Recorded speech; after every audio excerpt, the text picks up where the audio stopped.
wach mahinyo chuny ahinya. Kwan mine mayach e kaunti ma Migori mayudo tuo mar nok mar remo kata anemia pod ni malo. Migao mar thieth yango ni midhiero no ikelo kod koso chiemo makare kind mine mapek. Jafwambo marwa Juma miyowa ler. Tuo mar remo en achiel kuom tuoche makelo thoge mathoth e kind mine mapek achiel kod nyithindo ma igiro mabich kadok piny e piny mangima, piny Kenya kaachiel kod kaunti ma Migori. E piny mangima maromo oganda bilion 2 nitie kod tuono mar remo, ka kuom kwanne maromo milion 800 gin joma mine mapek.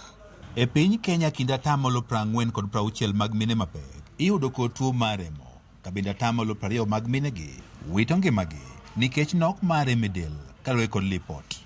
Nok mar remo kelo tuoche mathoth kuom nyithindo kaachiel kod mine mapek. And that can lead to death. That is consequences of not having enough blood.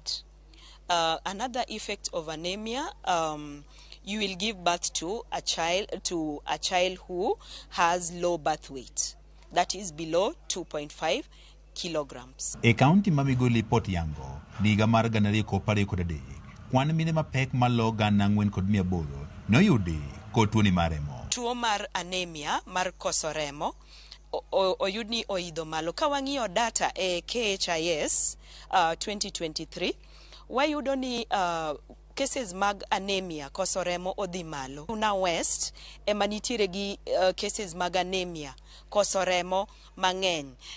Cases mag anemia manitiere Suna West gin 1,829 oluwe gi sub county mar Kuria West, Rongo, Nyatike, Awendo, Suna East, Uriri, Kuria East. Apisa mochuni chendogo mag gago makare e kaunti ma Migori Karen Odete wacho ni koso gago makare en achiel kuom gigo eko mosekelo tuo mar remo kuom nyithindo kaachiel kod mine mapek. Idwaro ni mama mapek onego bed ni ochamo kit chiemo 5 odiochieng'. Kuom 10 ka ichamo at least 5 e grube mopogore opogore gi.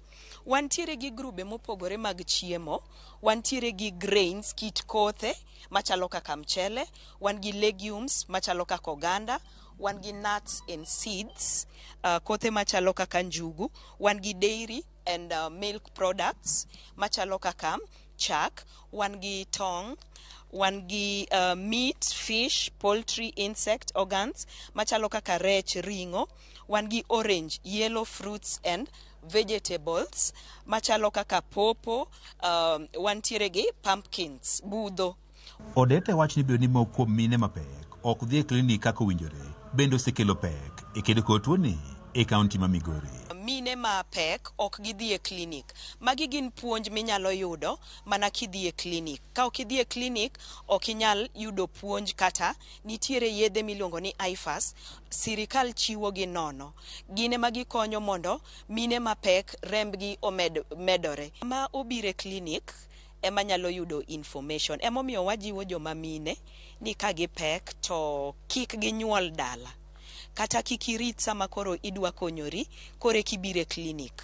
Nyaki bi e klinik mokwongo ibro ng'e chal mari mar kute mag ayaki, ok ibi miyo nyathi kute mag ayaki. Nok mar remo en mana midhiero kuom mine mapek kod nyithindo, ka jolony jiwo oganda duto e kaunti ma Migori mondo koro bedi ka gilimo osiptal kinde ka kinde mar ng'iyo chalgi ka otende kod tuo ni. Juma, Ramogi TV, Migori.